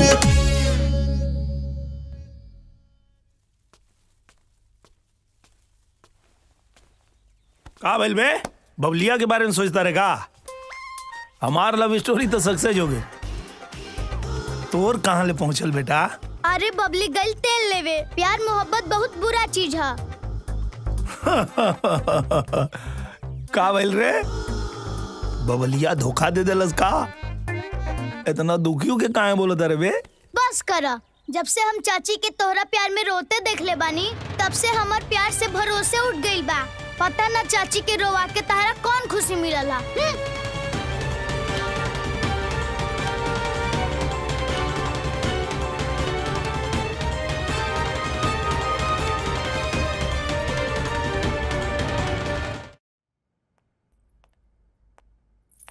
बाबा खाना। हमको भूख नहीं है खाने की, वापस ले जाओ। जाओ। का भइल बाबा? राउर तबीयत तो ठीक बा ना? अरे मेरी तबीयत बिल्कुल ठीक है, मैं एकदम अच्छा हूँ। ये बताओ तुम्हारी तबीयत कैसी है? हमके का भइल बा? हम तो एकदम ठीक बानी। बहुत ठीक हो। आओ इधर बैठो, बैठो जरा, बैठो। हाँ इधर रखो। देखो बेटी, जब से राजा की दूसरी शादी तय हुई है ना, पूरा परिवार के सब लोग बहुत खुश हैं। सब खुश हैं, किसी को कोई समस्या नहीं है। लेकिन मुझे समस्या है, और मुझे इस बात की समस्या है कि राजा की दूसरी शादी के बाद तुम्हारा क्या होगा। पर बाबा हम तो खुश बानी ना, और बियाह के बादो खुश रहब। आप हमारी चिंता मत करी। अरे पगली, अरे तू किस मिट्टी की बनी है रे? किस मिट्टी की बनी है? दुनिया की तू पहली औरत होगी जो अपने पति की दूसरी शादी से खुश है। कोई औरत दूसरी शादी से खुश नहीं हो सकती, नहीं हो सकती। बाबा अगर सवाल हमरे जिंदगी के रहत तो शायद हम कबो भी इतना बड़ फैसला ना ले रहती। पर यहाँ सवाल केहू और की जिंदगी, केहू और के खुशी के बा। और तुम्हारी खुशी का क्या? हमार खुशी जेकरा पास बल्लू जैसन इतना प्यार से चाची बुलावे वाला भतीजा होखे, रउआ जैसन अपन खुद के बेटी समझे वाला बाबा होखे, इतना प्यार करे वाला परिवार होखे, ओकरा खुशी के कौन कमी बा? हाँ हम एकदम खुश बानी। तुम खुश हो? हाँ हम एकदम खुश बानी। अब रउआ खाना खा ली, ना खाएं तब हम दुखी हो जाए। कुछ और चाहिए तो आवाज दे दें। मैं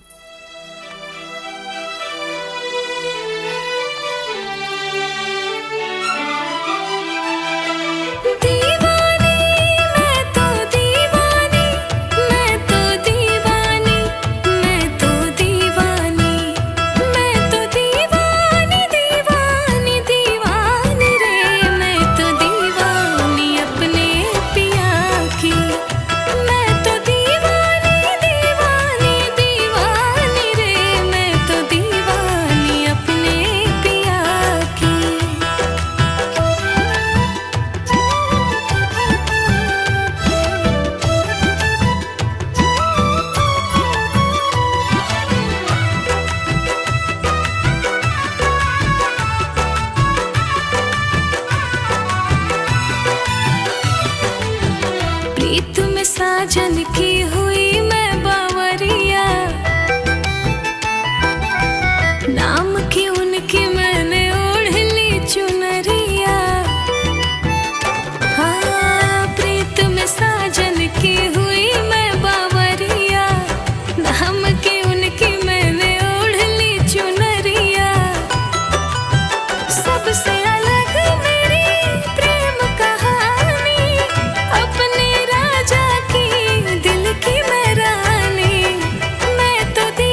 सह नहीं पाऊंगी, पिया जो रूठे तो मैं मर जाऊंगी। मेरी हर सांसों पे साजन का नाम है, मैं उनकी सीता वो मेरे राम है। सागर है वो मेरी नदिया का पानी, संगम होते सफल होगी जिंदगानी। मैं तो दीवानी दीवानी दीवानी रे, मैं तो दीवानी अपने पिया की। मैं तो दीवानी दीवानी दीवानी रे, मैं तो दीवानी अपने पिया की।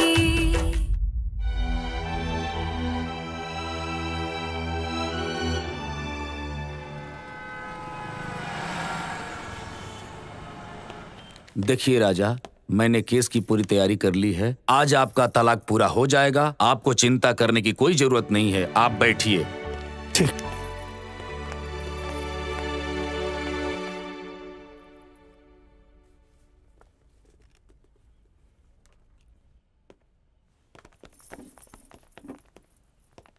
बैठिए।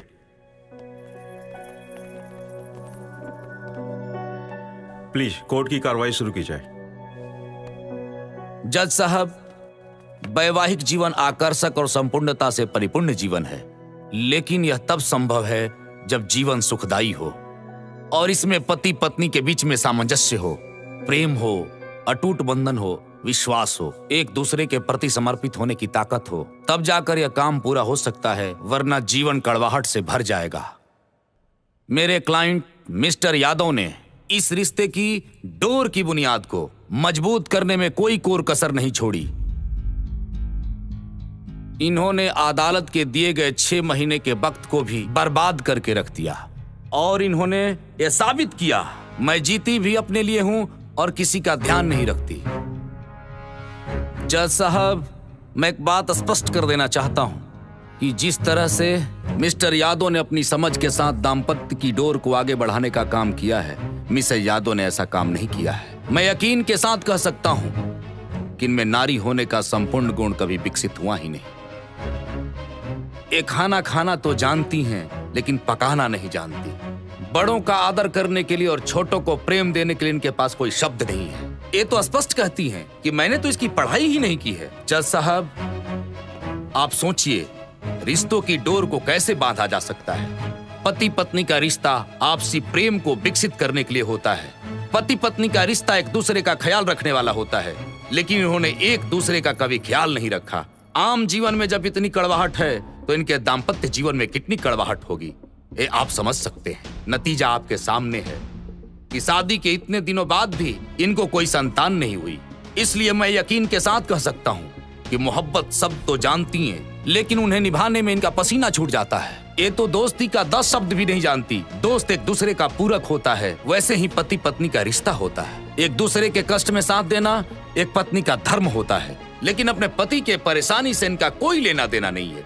ये जीती भी अपने लिए हैं और मरती भी अपने लिए हैं। जज साहब, मैं बड़े कष्ट के साथ कहना चाहता हूँ और मैं आपसे अपील भी करना चाहता हूँ, यदि इन्होंने मधुर संबंध बनाए होते, यदि हमारे क्लाइंट के साथ इनके रिश्ते विकसित हुए होते तो आज ये नौबत नहीं आती। लेकिन मिसेस यादव ने इसकी कोई परवाह नहीं की है।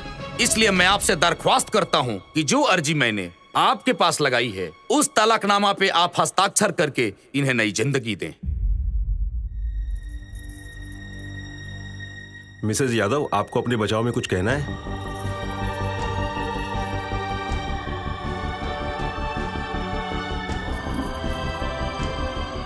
नहीं जज साहब,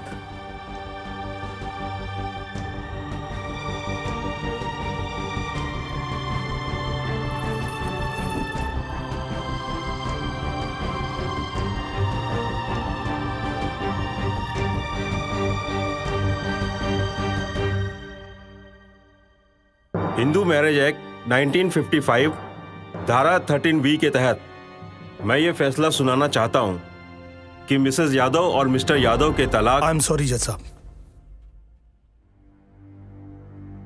हमारे तलाक के लिए जो वकील साहब ने दलीलें पेश की है मैं उससे सहमत नहीं हूं। राजा, माफ कीजिए वकील साहब।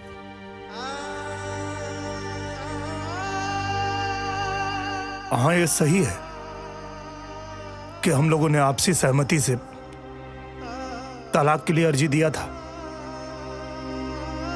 लेकिन मुझे तलाक मेरी पत्नी के चरित्र को नीचा दिखा के नहीं चाहिए।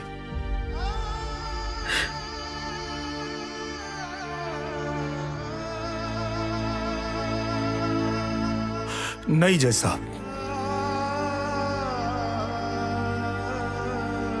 वकील साहब ने कहा कि मेरी पत्नी को दोस्ती के मायने पता नहीं। मिलॉर्ड, मैं तो ये कहता हूं कि मेरी पत्नी की जैसी दूसरी दोस्त इस दुनिया में हो ही नहीं सकती है।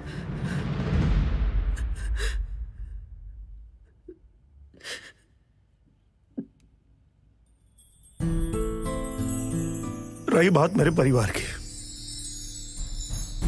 तो इस तलाक से मेरे परिवार में कोई खुश नहीं है। मेरे परिवार के लोग इनके स्वभाव से और इनसे इतने प्रभावित हैं कि मेरे दादाजी, मेरे भैया, मेरे भाभी, मेरा भतीजा, कोई यहां तक नहीं आया है।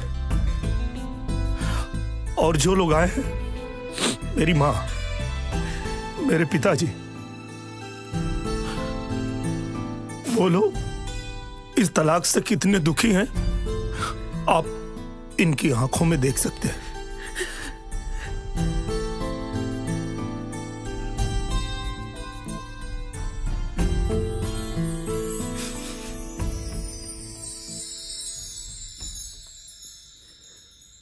जज साहब,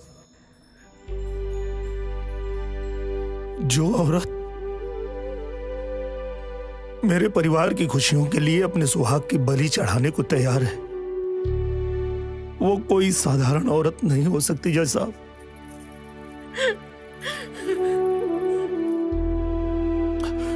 नहीं चाहिए मुझे तलाक, नहीं चाहिए।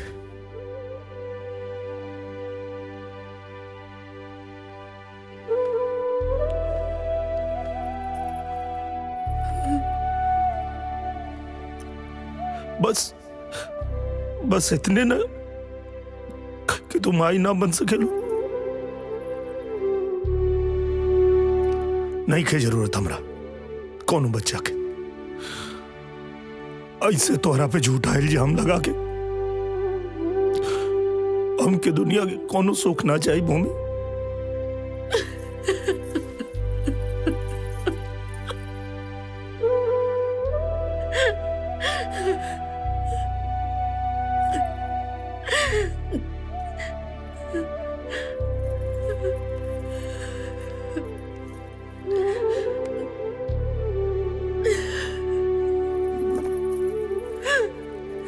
भूमि, दुनिया में बहुत ऐसा बच्चा बा जेकर माई बाप नहीं खे, हमनी के कोनो बच्चा के गोद ले लेवे के, लेकिन तोरा ऊपर इतना बड़ लांछन लगा के हमके नहीं गिराए के।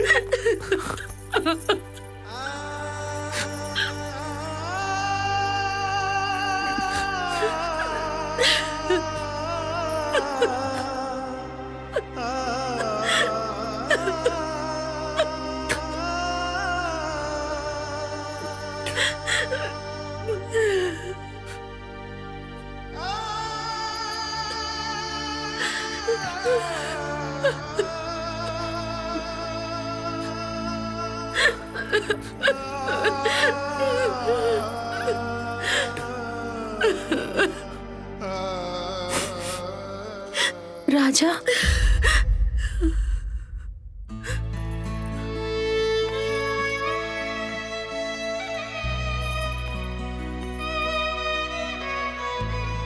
एगो प्रेमिका होखला के नाते बहुत दुखी बानी, लेकिन एगो औरत होखला के नाते बहुत खुश। औरत के प्रति तुहार ई नजरिया देख के हमरा नजर में तो और भी श्रेष्ठ हो गईला।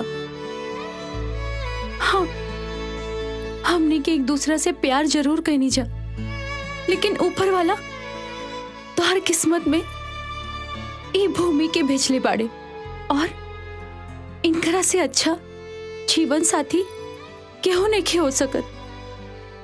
खुश रह जा तो दोनों लोग। हाँ,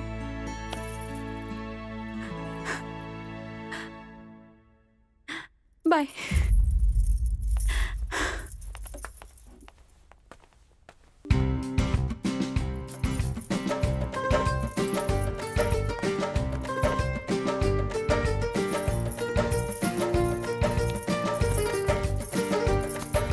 मिस्टर यादव, आपको तलाक की अब कोई आवश्यकता नहीं है। आपका जो वैवाहिक जीवन मुझे लग रहा है बहुत सुखमय हो, मतलब विश्वास के साथ ये रिश्ता चलेगा, और हमारी कोर्ट की शुभकामना है कि आपका ये वैवाहिक जीवन मंगलमय हो। आप दोनों को बहुत बहुत बधाई।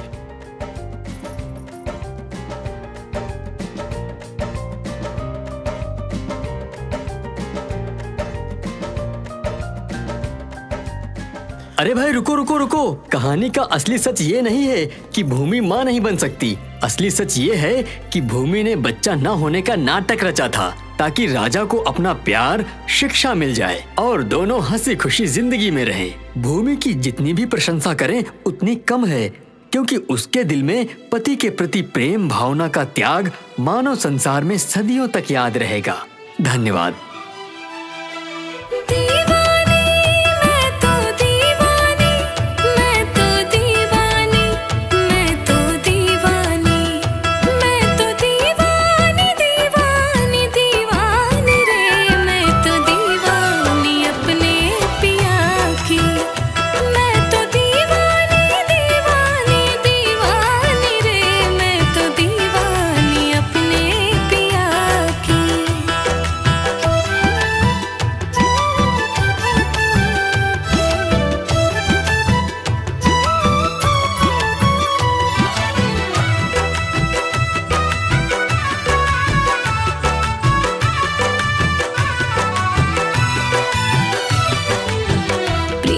साजन की हुई मैं बावरिया, नाम की उनकी मैंने ओढ़ ली चुनरिया। हाँ, प्रीत में साजन की हुई मैं बावरिया, नाम की उनकी मैंने ओढ़ ली चुनरिया। सबसे अलग